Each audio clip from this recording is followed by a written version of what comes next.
এই যে তাদের ভাষায় জঙ্গিবাদ সন্ত্রাসবাদ ছড়িয়েছে, এটা একটা পরিকল্পিত এজেন্ডা। কারণ কোন মুসলিম কখনো জঙ্গিবাদে জড়াতে পারে না, এটা পরিকল্পিত এজেন্ডা।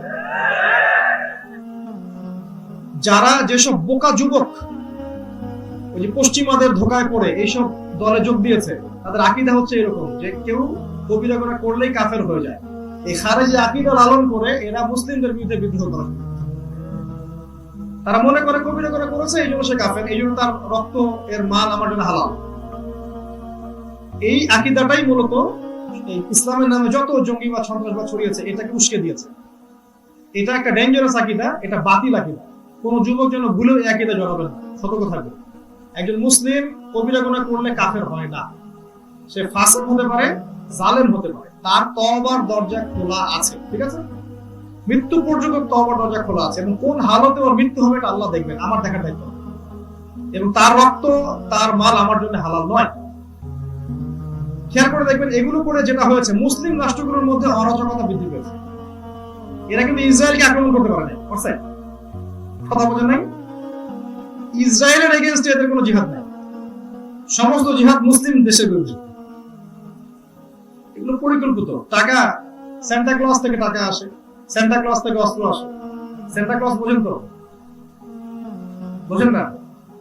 ওয়ার্ল্ড অ্যাফেয়ার্স পড়েন, বুঝবেন। বিশ্বের যত সন্ত্রাসী কর্মকাণ্ড তার মূলে হচ্ছে একটা জিনিস, আমেরিকা, ইসরায়েল। এদের থেকে সবকিছু চলে আসে, সমস্ত পরিকল্পনা ওখানে বাস্তবায়িত হয়। পরে আমরা অনেক সময় বুঝি, অনেক সময় বুঝি।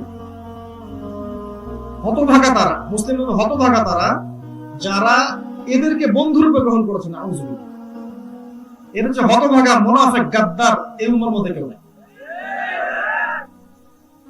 আল্লাহ বোঝার তৌফিক দান করুন। এগুলো কোরআনে আছে। আল্লাহ বলেছেন সূরা মাইদার মধ্যে, লা তাত্তাখিযুল ইয়াহুদা ওয়ান নাসারা আউলিয়া বা'দুহুম আউলিয়া বা'দ। সূরা মাইদা পড়েন, আল্লাহ বলেছেন লা তাজিদান্না আশাদ্দান নাস আদাওয়াতান লিল্লাযিনা আমানু আল ইয়াহুদ ওয়াল লাযিনা আশরাকু। কোরআনে আছে। তাই বলে এদের সবাই যে খারাপ এমন নয়, কিন্তু তাদের মাঝে অনেক ভালো মানুষ আছে। কিন্তু ওই ভালো মানুষের কথা আসমান পর্যন্ত পৌঁছায়। কথা বুঝেছেন তো? যেটা বলছিলাম, খারেজি আকীদা এদের ক্রিয়েটেড আকীদা।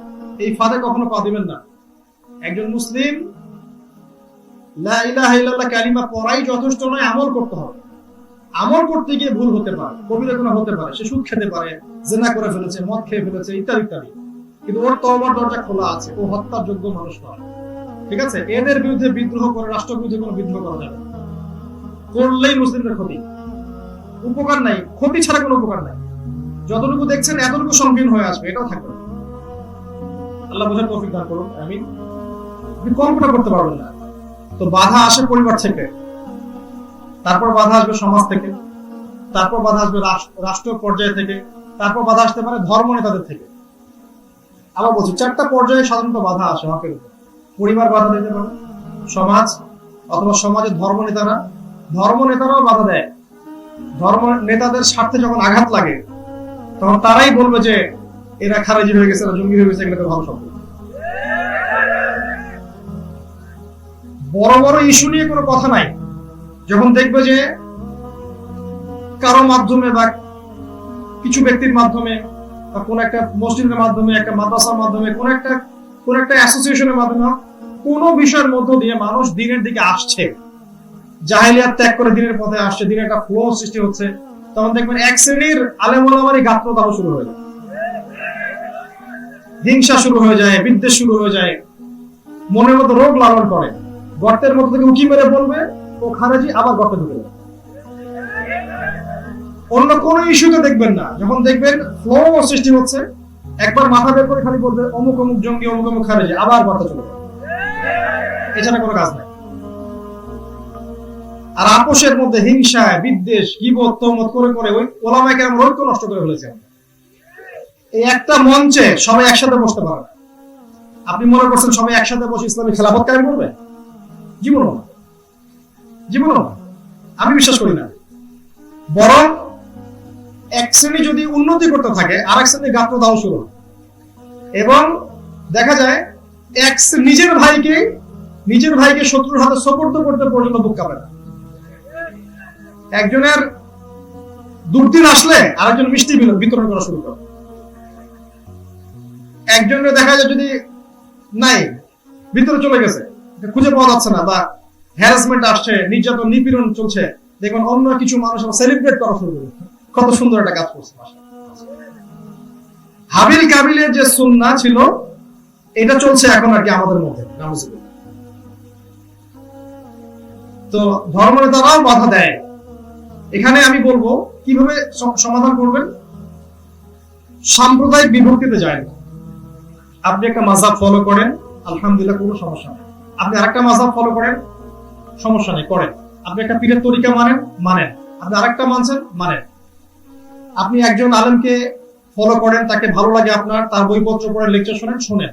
আরেকজন আরেকটাকে ফলো করছে, শোনেন। আপনি সবাইকে নিজের ভাই মনে করতে শেখেন, প্রথমত। দ্বিতীয়ত, সমস্ত উলামায়ে কেরামের বইপত্র, লেকচার আপনি খোলা মনে গ্রহণ করা শুরু করেন। এর মধ্যে যেগুলো কোরআন সুন্নাহর বেশি কাছাকাছি এগুলো গ্রহণ করেন, যেগুলো বিতর্কিত ছেড়ে দেন। আর কোন আলেমের অন্ধ অনুকরণ করতে যায় না, আমারও না, অন্য কারো না। আমার কোন কথা যদি কোরআন সুন্নাহর অনুকূল হয় নিবেন, দলিল চেক করে দেখবেন, যদি মিলে তাহলে নিবেন। যদি দেখেন আমার কোনো কথা কোরআন সুন্নাহর সাথে মিলে নাই, প্রতিকূলে গেছে, ওই কথাটাকে নিয়ে ডাস্টবিনে ফেলে দেন, কোনো সমস্যা। একজন মানুষের সব কথা তো সঠিক হবে না, হবে?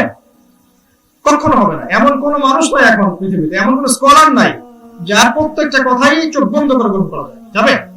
যাবে না। এই জন্য লিবারেল হয়ে যান। এতে কি হবে? মনের দিক থেকে আপনি সবাইকে ভাই মনে করতে পারবেন, সবার দুঃখে আপনি ব্যথিত হবেন, সবার সুখে আপনি হাসতে শিখবেন। না হলে দেখবেন একজনের দুঃখে আপনি হাসছেন, আরেকজনের সুখে আপনি কাঁদছেন। এইটা বাস্তবতা আমাদের দেশের। সাম্প্রদায়িক এই ফেরকাবাজি বন্ধ করে, আপোষে গীবত তহমত বন্ধ করে, হিংসা বিদ্বেষ বন্ধ করেন। আল্লাহর রাস্তায় সবাই ভাই ভাই হয়ে যান। ভুল ত্রুটি হলে গঠনমূলকভাবে ধরিয়ে দেন। ইসলামের শত্রুদেরকে মুসলিমদের বিরুদ্ধে উস্কে দিবেন না। এতে করে আপনি উম্মর উপকার করছেন না, ক্ষতি করছেন।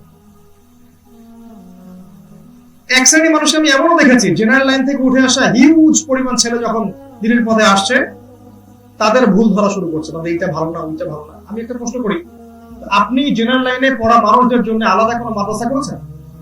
আলাদা কোনো সিলেবাস করেছেন?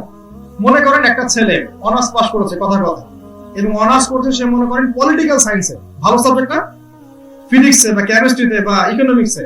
এই ছেলেটা এখন দিনের জন্য কিছু করতে চায়, বুঝ আসছে, সে মাশাআল্লাহ কোরআন মুখস্থ করছে, সে হাদিস মুখস্থ করছে, সে আরবি পড়া শিখেছে, বিষয়ভিত্তিক বই পড়ছে। এখন এই ছেলেটাকে গড়ার দায়িত্ব কার? আমার না আপনার?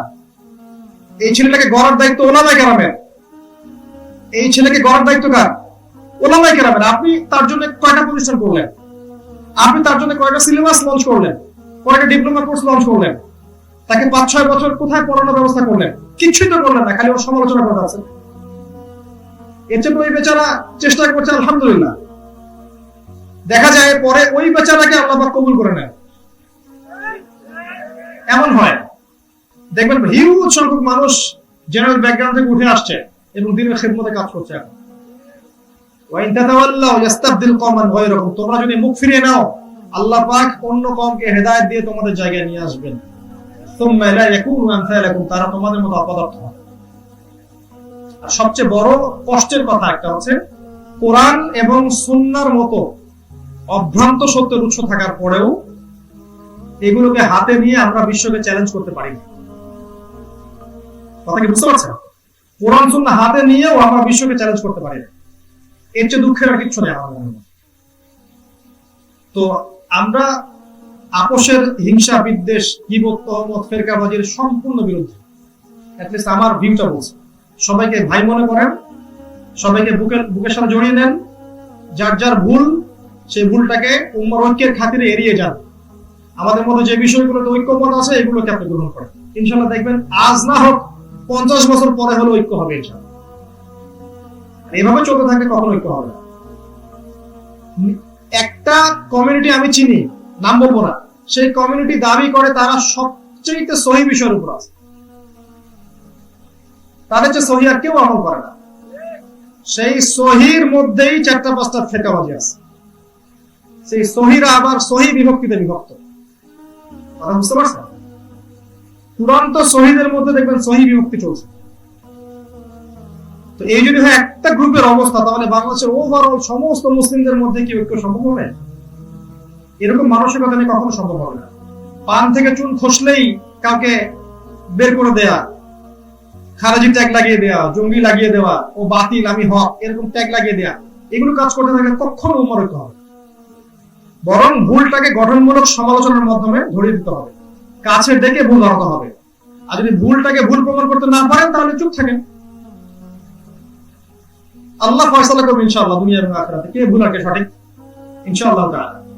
তো যেটা বলছিলাম, আপনি হকের উপর থাকলে পরিবার বাধা দিবে, সমাজ, ধর্মনেতা, পরে রাষ্ট্রনেতা। নমরুদরা পরে আসবে, আবু জেহেলরা পরে আসবে, ফেরাউন পরে আসবে, আগে আসবে না। আগে আপনার এই স্টেজগুলো পার করতে হবে। এবং পরস্পরকে ধৈর্যের উপদেশ দেয়া। এই যে যখন আপনি হকে থাকবেন তখন ধৈর্যের প্রশ্ন আসবে, হকে না থাকলে ধৈর্যের কোনো প্রশ্ন আসবে না। গোলালু মার্কা দাওয়াত শুরু করেন, মানে কেচ্ছা কাহিনী, তালগোল পাকানো ওয়াজ, মাসিকের মাসআলা, স্ত্রী মিলনের মাসআলা, হ্যাঁ, তারপরে নাকফুল কানফুলের মাসআলা, কন্ডম ব্যবহার করা যাবে কিনা এইসব মাসআলা, এগুলোতে অনলাইন ভরায় ফেলেন, জীবনে আপনার প্রতি কোনো হ্যারাসমেন্ট আসবে না। সুরসুরি মার্কা দিন পালন করবেন হিকমতের নামে, জীবনে কোনোদিন হ্যারাসমেন্টের, আল্লাহর পরীক্ষার সৌভাগ্য আসবে না। এগুলো আল্লাহর পক্ষ থেকে সৌভাগ্য, আল্লাহর পথের পরীক্ষাগুলো আল্লাহর পক্ষ থেকে সৌভাগ্য। আল্লাহ পাক সবাইকে সৌভাগ্য দেন না। সুরসুরি মার্কা দিন দিয়ে ওই হিকমতের নামে এগুলো টিকে থাকার বিষয় না।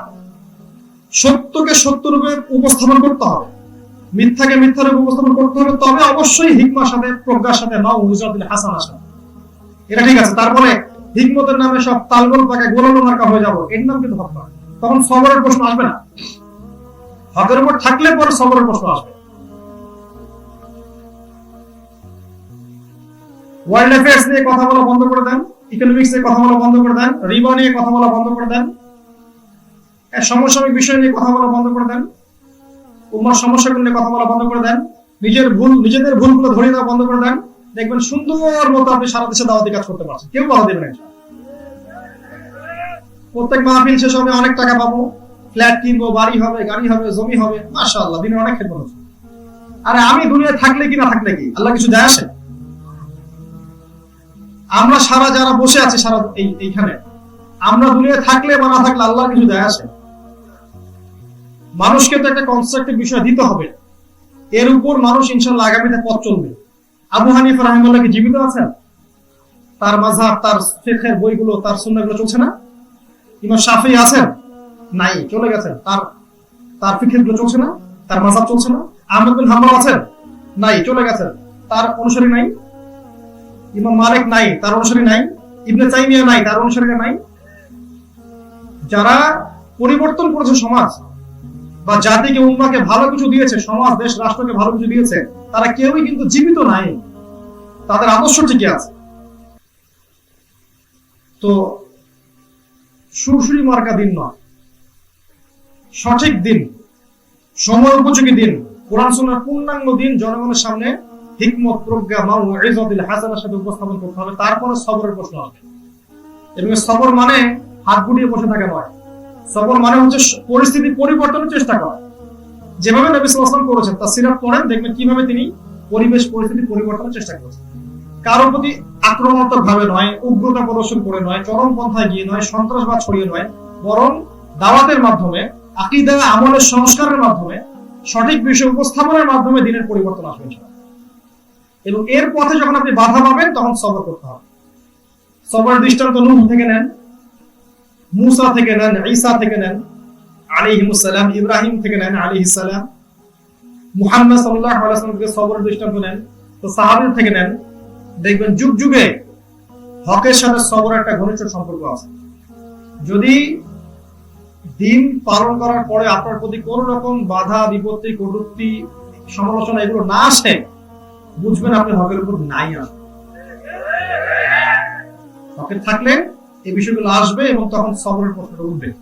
আর সবর মানে হাত গুটিয়ে বসে থাকা নয়, বরং যুগোপযোগী পদ্ধতির মধ্য দিয়ে, ভালো ওয়াজের মাধ্যমে, উত্তম নসিহতের মাধ্যমে কল্যাণকামী হয়ে উগ্রতা প্রদর্শন না করে, সন্ত্রাসবাদ না ছড়িয়ে, রাষ্ট্রীয় অরাজকতা সৃষ্টি না করে সুন্দর পদ্ধতিতে মধ্যম পন্থায় দিনকে এগিয়ে নিয়ে যাওয়া। ইনশাআল্লাহ আজ না হোক, কাল না হোক, দেখবে পরশু না হোক, 1 বছর পর, 2 বছর পর, 5 বছর পর, 10 বছর পর, 50 বছর পর আপনি দেখবেন একটা বড় ফলাফল আপনি পাচ্ছেন ইনশাআল্লাহ। এবং পরবর্তী প্রজন্ম গড়ে যেতে হবে যারা আপনার পরে লেগেছে ধারণ করবে।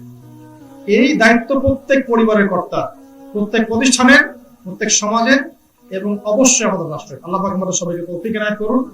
আমিন। আল্লাহ রাব্বুল আলামিন আমাদের সবাইকে সময়কে মূল্যায়ন করার তৌফিক দান করুন। আমিন।